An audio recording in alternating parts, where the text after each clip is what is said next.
안녕하세요. 여행 전문 유튜브 채널 여사랑TV입니다. 오늘은 우리나라 남성들의 해외여행 중 성매매에 대해 알아볼 텐데요.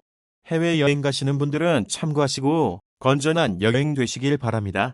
해외에 나가 미성년자 성매매하는 한국인 부끄럽습니다. 해외에 나간 한국인들이 도덕적으로 문란해 이들 지역 주민들로부터 비난받는 일이 급증하고 있습니다. 인구 10만 명이 사는 남태평양의 섬나라 키리바시에서의 한국 선원 성매매도 그 가운데 하나입니다. 성적문란을 모르던 작은 섬에 성매매 산업을 퍼뜨린 것은 바로 한국 선원들이었다고 합니다. 더욱이 키리바시의 어린 소녀들을 상대로 한 성매매가 10년 넘게 지속되고 있다는 데선 할 말을 잊게 만듭니다. 한국인들이 해외에 나가 성매매, 사치성 쇼핑 등 추악한 모습을 보이고 있다는 지적은 적지 않습니다. 동남아와 중국 여행을 나간 한국인들이 이곳에서 벌이는 향락문화로 인해 한국의 이미지를 추락시키고 있다는 보도가 심심찮게 나오고 있습니다. 한국 여행객들이 관광보다는 술집을 찾거나 고급 백화점에 들러 쇼핑하는데 더 열을 올린다는 것입니다. 한국인들이 뿌려놓은 돈과 향락의 문화가 결국 이 나라 국민들의 원성을 초래합니다. 얼마 전만 해도 한국은 이들 나라에서 선망의 나라였습니다. 그런데 갑자기 한국인이 희망의 나라 사람들이 아니라 분노의 대상이 된 데 대해 심각한 반성이 있어야 합니다. 자본주의의 천박성만 보여주는 외국인을 존중해주는 나라는 없습니다. 우리보다 경제적으로 뒤떨어진 나라에 간 남성들은 이 나라 여성들을 상대로 성매매를 일삼고 미국, 일본 등 선진국으로 나가는 여성들 중 더 나은 돈벌이를 위해 접대부로 나서는 경우가 많은 한 세계 속의 한국 이미지는 어글리 코리아로 고착될 것입니다. 지구촌 시대의 해외로 나가는 한국인의 수는 갈수록 증가할 것입니다. 한국의 경제력이 커질수록 해외로 나가는 관광객 수가 늘어나는 것은 당연합니다. 해외에 나가는 관광객이 많아지는 만큼 그곳에서 어떤 행동을 하느냐에 따라 한국의 이미지가 형성됩니다. 한번 추락한 국가 이미지를 일으켜 세우기는 쉽지 않습니다. 국가 이미지가 나쁘면 선진 관광 항구 계획도 공연불에 그칩니다. 한국 남성 여행객의 부끄러운 모습들이 여기저기서 많이 들립니다.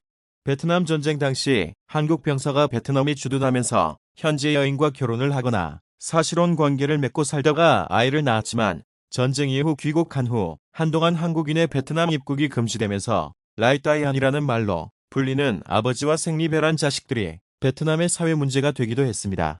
개방 이후 한국의 아버지들은 베트남을 찾아가 자신의 혈육을 챙기는 이들도 있었지만 상당수가 종전 후 한국에서 결혼에 정착하면서 인연을 끊는 경우가 많았습니다. 베트남 산업화가 이루어지면서 또 다른 뉴라이따이안이 생겨 무리를 일으킨 적도 있었습니다. 베트남 현지의 사업체를 일으켜 살면서 현지 여성과 결혼해 살다가 사업이 어려워지면서 일시적으로 귀국했지만 다시는 재개하지 못한 이들에게서 생긴 자식을 얘기하는 뉴라이따이안은 심심찮게 보도를 통해 문제가 됐습니다. 더러는 아버지를 찾아 한국을 찾아오기도 했지만 그들이 가족의 인연을 계속 이어가는 경우는 드물었습니다. 물론 이 같은 현실은 한국의 남성들에게만 생긴 일이 아닙니다. 미국이나 일본인들에게도 심심찮게 일어난 비극입니다.